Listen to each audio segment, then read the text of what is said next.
Hi guys! ఈరోజు 'రామ్ చరణ్' గారి 'game changer' cinema అయితే రిలీజ్ అయింది. ఈ సినిమా ఎలాగుందనేది రివ్యూ తెలుసుకుందాం. ఈ సినిమా ఎలా ఉందో చెప్తాను. చెప్పే ముందు నేనైతే ఈ సినిమాకి రూ. 375 టికెట్ కాస్ట్ అయితే పెట్టాను. ఈ రూ. 375కి తగ్గ ఎంటర్‌టైన్‌మెంట్ లభించిందా? లేదా? అనేది ఎంత ఎంటర్‌టైన్‌మెంట్ నాకు గిట్టుబాటు అయిందనేది వీడియో ఆఖరిలో చెప్తాను. ఇప్పుడు సినిమా రివ్యూలోకెళ్తే సినిమాని 2 రకాలు. 'రామ్ చరణ్' గారి అభిమానిగా సినిమా చూడదలుచుకుంటే మాత్రం సినిమా అయితే నచ్చుతుంది. ఎందుకంటే డాన్సులు కావచ్చు, ఫైట్స్ కావచ్చు, ఎమోషనల్ సన్నివేశాల్లో కావచ్చు 'రామ్ చరణ్' గారు ఇరగదీశారు. చాలా బాగుంది. చాలా 'రామ్ చరణ్' గారిని ఇంతవరకు మనం చూడని క్యారెక్టర్‌లయితే మనం చూసాం. కొత్తగా కూడా ఉంది. 'రామ్ చరణ్' గారు ఆ లుక్‌లో చూడడం కావచ్చు, ఆ గెటప్స్‌లో, ఆ స్టైలిష్ లుక్‌లో కావచ్చు, మాస్ లుక్‌లో కావచ్చు, ఆ పంచ్ కట్‌లో కావచ్చు ఎక్సలెంట్. 'రామ్ చరణ్' గారి విషయంలో వరకు సినిమాలో ఎక్కడ మనం మైనస్ అంటూ ఏం లేదు. అలాగే సినిమాలో మరొకటి మ్యూజిక్ గావచ్చు, బ్యాక్‌గ్రౌండ్ మ్యూజిక్ గావచ్చు.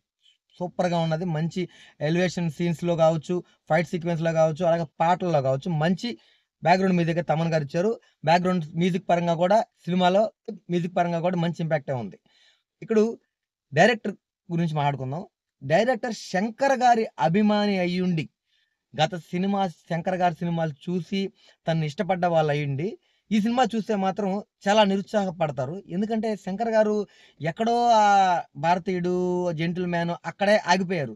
కానీ 'భారతీయుడు', 'జెంటిల్‌మ్యాన్' సినిమాల్లో ఆ లైన్ అనేది కొంచెం స్పెషల్‌గా ఉంటది.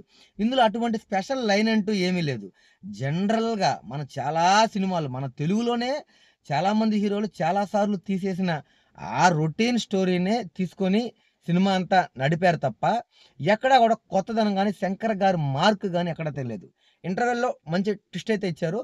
ఆ ట్విస్ట్‌ని సెకండ్ హాఫ్‌లో కంటిన్యూ చేస్తారనుకున్నాము. చేయలేదు. నువ్వు మంచి పద్ధతే అని చెప్పాలి. ఎందుకంటే సెకండ్ హాఫ్‌లో ఏదైతే చూపిచ్చారో అదే విధంగా కాకుండా వీళ్ళేవైతే అనుకున్నారో తోని సినిమా అంతా అయితే నడిపారు.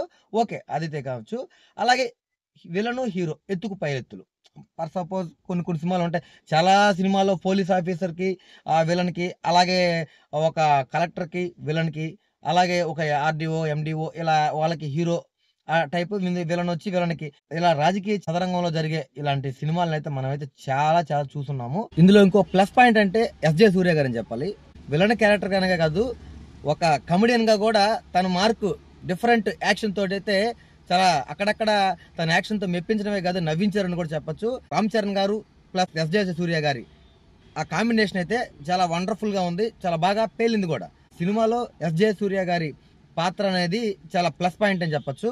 సో, 'శంకర్' గారి పరంగా తీసుకుంటే మాత్రం సినిమా అయితే నాకైతే చాలా డిసప్పాయింట్ అనిపించింది. Just okay.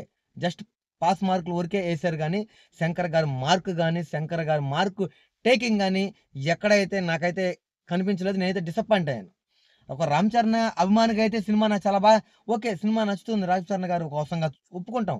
కానీ ఒక 'శంకర్' గారికైతే 'శంకర్' గారి డైరెక్షన్ పరంగా అయితే నాకైతే సినిమా కొంచెం కొంచెం లోటైతే నాకైతే అనిపించింది. ఓవరాల్‌గా చూసుకుంటే నేనైతే ఈ సినిమాకి నే రూ. 375 టికెట్ కాస్ట్ అయితే పెట్టాను. నాకు ఈ రూ. 375కి నాకు ఒక రూ. 200 ఎంటర్‌టైన్‌మెంట్ మాత్రమే గిట్టుబాటయింది. మీరెవరన్నా సినిమా చూసుంటే మీకేమనిపించింది? మీకు ఎంత అమౌంట్ గిట్టుబాటయిందన్నది కామెంట్ చేయండి. అలాగే సినిమా మీకెలా అనిపించిందని గూడా కామెంట్ చేయండి. ఓవరాల్‌గా చూసుకుంటే నాకైతే సినిమా అయితే జస్ట్ యావరేజ్ పిక్చర్ లాగైతే నాకనిపించింది. ఇది ఇవాల్టి వీడియో. ఇలాంటి మరిన్ని వీడియోల కోసం మా ఛానెల్‌ని సబ్స్క్రైబ్ చేసుకోండి, లైక్ చేయండి, షేర్ చేయండి, కామెంట్ చేయండి. Thank you. జై హింద్.